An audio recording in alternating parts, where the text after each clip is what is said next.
and this was a feel-good performance that felt good. Hey fam, what's up, what's up, what's up? This is Robert Anton here, robertanton.com, coming to you with your no frills, the voice commentary from a singer. Tonight it is going down. The contestants will all sing a solo and a duet, and 4 are going home tomorrow night. There will be an instant save, so get ready. I don't know if they're gonna do bottom 2 or bottom 3. Let me mention that I did a review of Fantasia's Christmas City. It's her first Christmas City, Christmas After Midnight. If you want to check it out, it's on my Robert Anton Vlogs channel. Go pick it up. Go pick up a few for friends also, because it is so good. She is doing the standards and she is killing it. I also started my Christmas covers and I have some original Christmas music, so you can check my playlists for that. Right now, I want to talk about The Voice, and let me tell you how it went down. Let me tell you. We started out with TeamAdam. It was Adam Cunningham. He did I'm Already There by Lonestar, and let's skip rehearsal and talk about what happened on stage. This is another Lonestar song he's chosen, so we're really starting to see what type of recording artist he aspires to be. The melody sits really well in his sweet spot and gave us some nice rich low notes in the first verse. It seemed that he was so emotional that he might not get through it because he was like getting all choked up and all that, and it was giving me like that country Michael Bolton vibe. The lower parts could have been a little crisper with the pronunciation, but he was attacking those high notes and relaxing back into the lower chorus parts well. I really enjoyed when he took the mic off the stand and then he went back to it, but like for a second he was like giving us a little and I was like, go ahead on, boy. He held back the tears as he was finished and really sang the spit out of the ending of that song. All the coaches stood for him.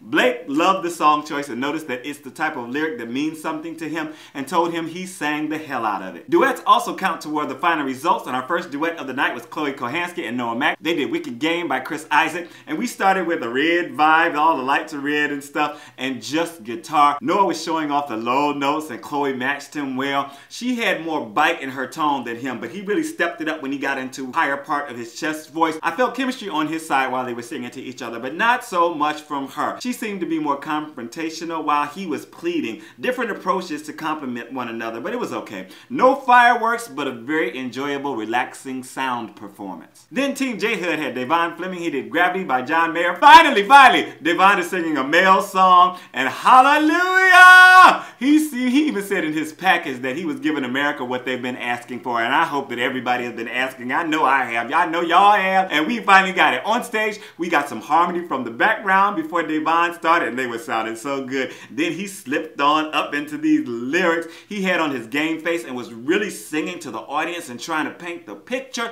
When he hit those E's on the end of Gravity, oh my God, my skin started tingling. I started getting those goosebumps, and this sounded really excellent in his voice, and he was taking it to church. I really felt like he was giving me his authentic self, and he showed out vocally, but he brought more emotion than he's brought in a while, and that long, high falsetto was everything. I mean, not everybody could do that, and all the coaches stood for him. Adam told him that he has an ability like nobody else, and if I have an ability like nobody else, please make sure to thumb up the commentary and let me know that you're enjoying it. We've only got 2 more to go, so let's make it count. Thumb it up, and let me see you comment and tell me who are your favorites tonight and who do you hope to have in your final 4 in the finale. Thanks so much for watching, and thanks for your thumbs. Next up, it was TeamBlake with Red Marlow. He did Go Rest High on the Mountain by Vince Gill, and Red is going for the Christian as well as country vote with this one. Smart move on his part. He was up on stage without his guitar and was immediately pulling out some of his high notes. He got quite a bit of help from the background singers on those highest notes during the chorus, and his vocals sounded almost auto-tuned up there. This was simple and pure with lots of twang and his beautiful approach to the lyrics and storytelling.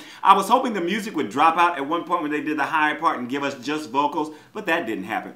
This was pretty good for me though. I enjoyed it. Miley called him authentic and said he represents truth. Now let me give y'all the tea right now. See, we've been having some work on our electronic grid here in the apartment, and today all day long the power was out, so we came back on about 6:30, right? I was getting so frustrated, let me tell you, but during the show the power went out twice. So I did write stuff down, but I didn't get everything that I wanted to get.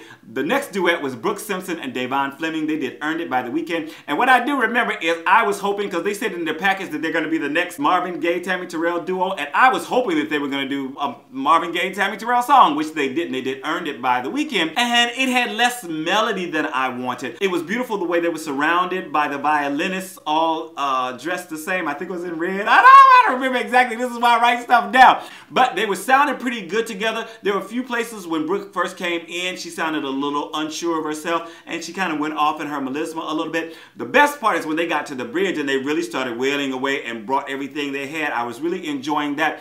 I didn't think it was perfect. I thought there were lots of hills and valleys, some great stuff and some not so great stuff. But you know, I enjoyed it pretty much. Again, I just wish they would have done something with a lot more old school melody. Next up was Keisha Renee. She did What Hurts the Most by Rascal Flatts, TeamBlake. And this is another one my stuff went out. I heard some of what she was doing. She is always so fantastic. She could sing her spit off. But I remember thinking that in places she was trying to catch up. The lyrics were going by so fast she was trying to catch up. But when she hit the parts where she really started wailing away and doing her thing, I was like, nobody can touch her on this. She was doing all, oh Lord, her voice is just so fluid and loose, and she can just do so many things so quickly with it. Also keep it steady, hold out those long notes and go really, really, just a beautiful instrument. Our next duet was Red, Marlow, and Adam Cunningham. They did Can't See You by the Marshall Tucker Band, and Red started this out and they both had their guitars. I like the energy of this song and how the piano cut through the band. They both sounded good on their solos and really brought their distinct styles that blended well to the mix. The electric guitar solo was hot, but it was just too short. And then Adam wailing into and out of his verse was exciting. I was like, oh, go ahead, oh boy. Red finally threw that guitar behind his back during the last chorus, and this was a feel-good performance that felt good. All the coaches stood for them. TeamAdam was up next with Kohanski. She did I Want to Know What Love Is by Foreigner, and in rehearsal, Chloe had a vision of Landslide meets Total Eclipse of the Heart, both of which she's performed to great sales on iTunes.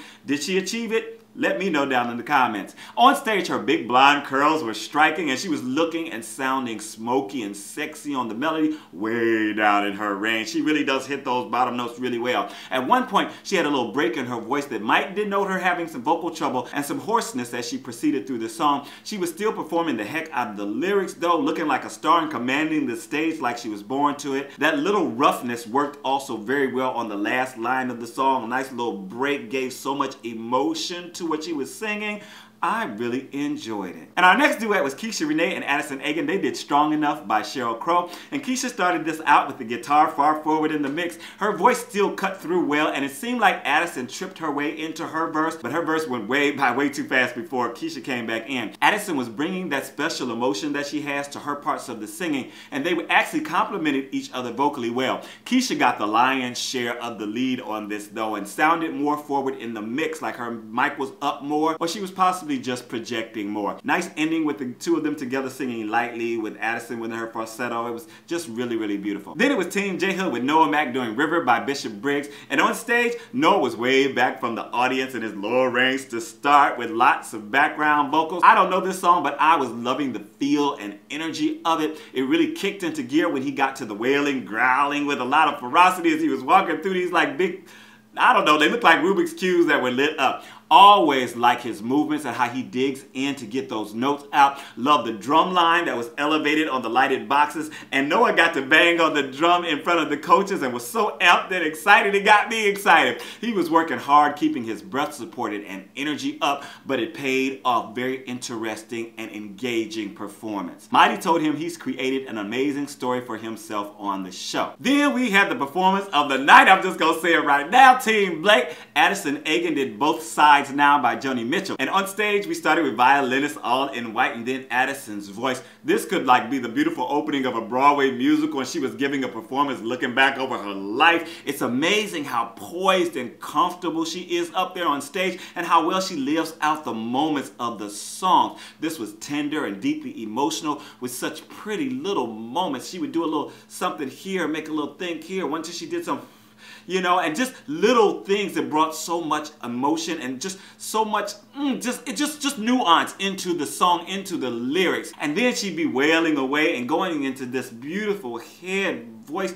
just gorgeous, the perfect performance. Blake called her the flagship person on the show for teenagers and young women and told her she's beyond her years. And in the pimp spot, we had Team Mighty. Brooke Simpson did Faithfully by Journey, and on stage she started out with some anthem calls in darkness. She handled these lyrics well and had her game face on between the lines, you know, and she was just having a little fun with people looking at the audience. I felt like she was talking right to the audience, and then she closed her eyes to think about what she was doing before opening them to seal the promise. She has such powerful vocals at the top of her range, and it doesn't feel forced. And she even did these little changes up there there that was really impressive to me. Miley had like a circus behind her, and then these pyrotechnics with the flame going up while she was wailing away on these notes, these really big, beautiful, long notes. She slayed this vocal like a pro. All except Adam stood for her. Oh, there you go. That's it for the night. Tomorrow night, 4 are going home. There will be an instant save. Who do you think will make it? Who do you want to make it, first of all? And who do you think will make it? Let me know down in the comments. Thank you so much for your thumbs. Thank you for joining me for the commentary. I will see you tomorrow night for quadruple elimination. I'm out.